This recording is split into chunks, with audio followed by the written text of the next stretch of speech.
Etai Beck, thank you so much for joining me on 20-Minute Leaders.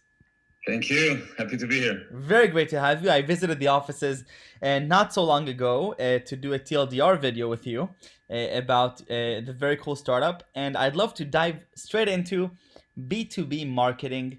Uh, Almost everybody that's around me, we all feel like we're all of a sudden experts on B2C marketing and how do you sell products to consumers because that's what most of us do.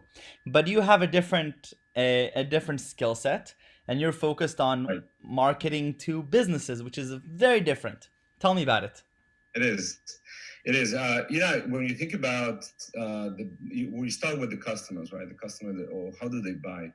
The consumer buys by, kind of making a quick decision, or maybe not so quick necessarily, but it's a personal decision. Kind of a most complicated, you can think about the consumer. Maybe it's between the person and the spouse, Yep. but that's as far as it goes. When it's a business buy, you have a whole committee to convince. It could be a formal committee, it could be informal committee, and that process is not easy. There's risk, there's reward. People use that kind of processes to become kind of advance their careers. People take risks in that process, because what happens if I kind of stood up for something and it doesn't work?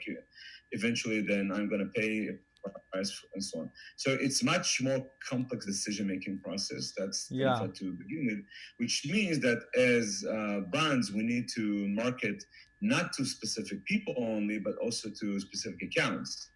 So, Itai, what And I'm that's a hearing whole from different. you on a high level, while B2C marketing may have different tactics for impulsive buying and individual decision making, when you're looking at businesses who are purchasing, it's much more complicated because you have to convince a lot of moving parts, and it's also much longer. It's not just, a buy now button. It's a process that you have to go through. It is a process. Well, it depends on what is that you buy, right? In some cases, there is, there are some deals which are pretty straightforward and simple to buy.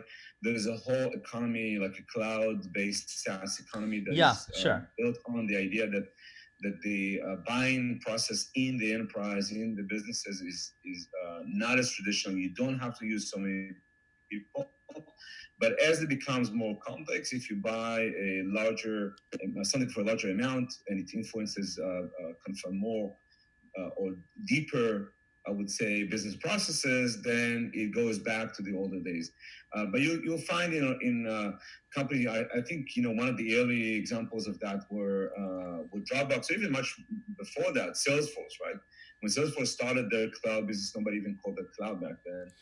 Back in 2002 or three, then people started buying that for like a small team of 5 people and so on, and then eventually it became an enterprise buy. So it depends on what is it that you sell and who do you sell to. But for the most part, if you are selling a large kind of a deal, it's complex and does need this kind of a more traditional process. No, that makes a lot of sense. So, Itai, I'd love to sort of go back and learn a little bit more about you and what are some of your experiences and how did you get to build a startup that's doing really interesting things on personalized marketing for specific accounts? So I used to work in Israel before, right after my military service. That was like 10 years old, 10 years long. The whole Wow. process.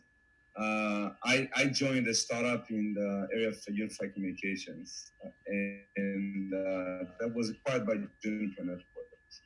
And By who? throughout that process, we were Juniper. selling to service providers, Juniper Networks, Yep. yeah, back here in Sunnyvale.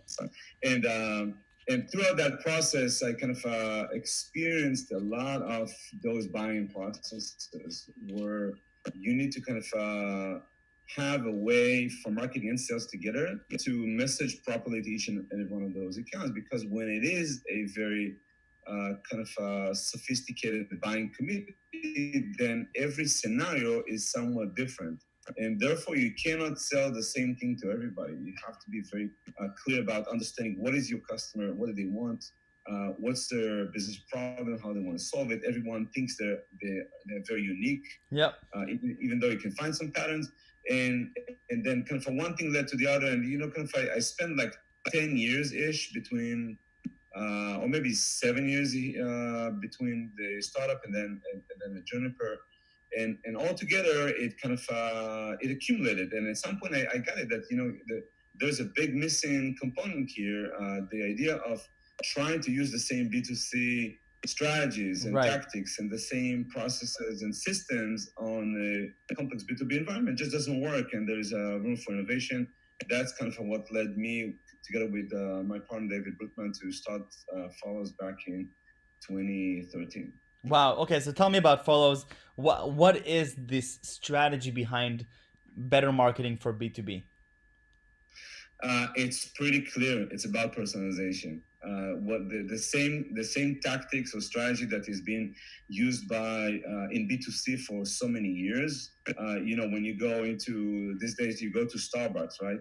Then you buy a very very specific coffee, right? You have just this specific flavor, and you can do it from their app, and you're gonna pick it up, right? The Right. same thing happens in a business, right? But it's not treated well. So ideally, that you would keep on marketing to other businesses using a very broad, generic message, it just falls flat. Everyone is receiving tons of emails and seeing so many ads, and they just don't respond to that. But if you can personalize your message from marketing and sales, way before sales are in the picture, right? From your website, from the ads, from anything, everything is personalized to every visitor from every account, then you are much more likely to get a response. And that's what we do. Because it sounds like you're right. Marketing is all about storytelling and your ability to tell a story that conforms to the person who's in front of you. And each of those people, especially in B2B, is different, right? Every company has a different need, and you're helping brands tell their story in a personalized way based on you understanding the account that you're trying to target. Correct? Correct. Correct. Yes, it's a kind of a combination of data where you kind of bring in the data about your accounts, their kind of firmographics, the size, the geography, the I would say the vertical, Yeah. all kinds of stuff like that. But also, what is it that they're looking for? And then you combine all that together.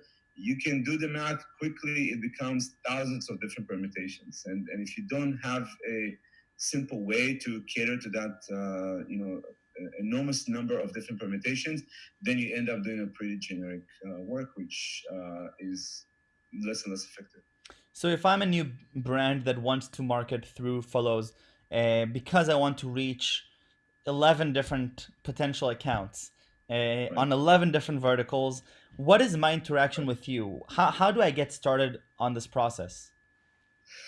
Well, anyone that wants to kind of start working with us, of course, can start in our website, Yeah. call for a discussion, and then we'll take it from there. Usually, what we'll do is we'll kind of work with our customers to identify, what are their needs, what are they looking for, and try to build with them a program. We will sell them kind of licenses for our platform, but we can also provide some services to go through this process. Most of our customers would start with targeting, say, 10, 20, 50 top accounts, and then pretty quickly after that, scale it to 100 and 1,000. And then we have even some customers that are marketing to thousands of accounts, and each one of them is receiving something a little bit different. So there's a lot. Is there a lot of creativity going to play here? Do you have people that work full time for you that are, their job is to think creatively? How do I tell your story to fit these different accounts? So usually we partner with the marketers on the other end, which have a lot of creative ideas and they have the subject matter expertise. We bring our kind of our own services. We many times bring very creative agencies to the process, and then together it becomes a very successful. I can't say that everyone is so successful, but many of them are Sure. very successful. So, and how much of this is technology in the back end? So there's obviously the human aspect of coming and doing all these communications. Is there a lot of technology that goes into play to be able to really understand the other accounts and how to tailor the story for them? For sure. This is a healthy combination. I mean, there's no tool out there that would actually work without the human creativity Yeah, and ingenuity. But even if you have creativity and ingenuity and you don't have the platform to scale that, then you're very limited. sure. And so it's a healthy combination between the two. No, no, that makes a lot of sense. So, what are some of your, earned secrets over your time at Follows about B2B marketing that, you feel very confident about that the rest of the world might not still know yet? Yeah, I don't know if these are secrets. I think it's the fundamentals. The fundamentals are kind of really understand very well your market, understand very well your customers, and put a lot of kind of effort on working together between marketing and sales. Right, it's hard. Many kind of marketing and sales organizations don't work that well Sure. between them, and then the result is much worse than if you can actually crack that. So working well in ahead of time, kind of combining the efforts, understanding the expectations, working together. That's essential. Understanding the customers is essential. Being creative, trying different things, being iterative. And these days, especially when we're all under this kind of a siege, if you like, we all have to try different things, and things change rapidly in accounts these days, especially. So you have to be very much connected to, or not connected, but committed to agility. The days of working on campaigns for like 6 months and then trying it for another 6 months and then making another attempt next year, these days are over, right? You have now to be able to respond in a few days. Try something for a couple of weeks. If it doesn't work, ditch it and try something new. And even if it works, you try it in other ways, or kind of make it more sophisticated. You have to iterate a lot. It's a new time. It's a new age. Wow. No, that I mean it's crazy to think that 10 years ago, even less than 10 years ago, people would spend 6 months on a marketing campaign and come up with all the strategy, only to find that all of a sudden the world is changing. And today, like you're saying, we have to be so adaptive that every day we have to rethink, okay, what's the new trend of the world. And especially what we're seeing with COVID-19, how everything is just turning upside Yeah, down. Where are we moving from here in terms of B2B marketing, let's say, yeah. 3-4 years down the line? So assuming that we all kind of work well through this Yeah, crisis, which I believe is enforcing, or kind of it became a force and function to those fundamentals that we all have to change. It's a shakeup, right?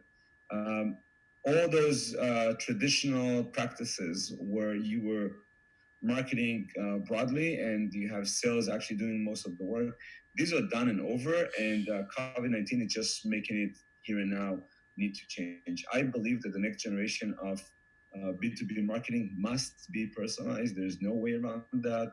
And brands and vendors that would not adapt to that will just not survive. yeah. And is B2B marketing, so when you say accounts, I just want to Yeah, clarify this. Are these, titles of companies? Or are these specific people? How granular are you getting with right, your marketing? right. So the simple way to think about it is that it's a company to company, right? So your buyer is a company, and a company Right. has a DNA. The company has a culture. The company has behavior, right? If you sell into larger companies, it's even more granular because you have a lot of different buying centers, and they're not, and each one of them is an account, right? So an account is kind of a holistic kind of a decision making center, and if you are able to identify what is that buying center, then that's an account for you. Is there anything that really surprised you since you started this whole thing? So you thought that you knew about B2B marketing through your experiences Right. in the valley, and now that you're running Follows and you're seeing, thousands of these campaigns, you're learning new you learn something new? Yeah, I tend to say a lot in our business that people have no imagination, not in order to offend anybody, but what I find a lot is that the momentum, the sticking with what was working yesterday, is quite a lot quite hard to change. People don't want to change that rapidly, and unless you actually show them how this is going to work for them Right.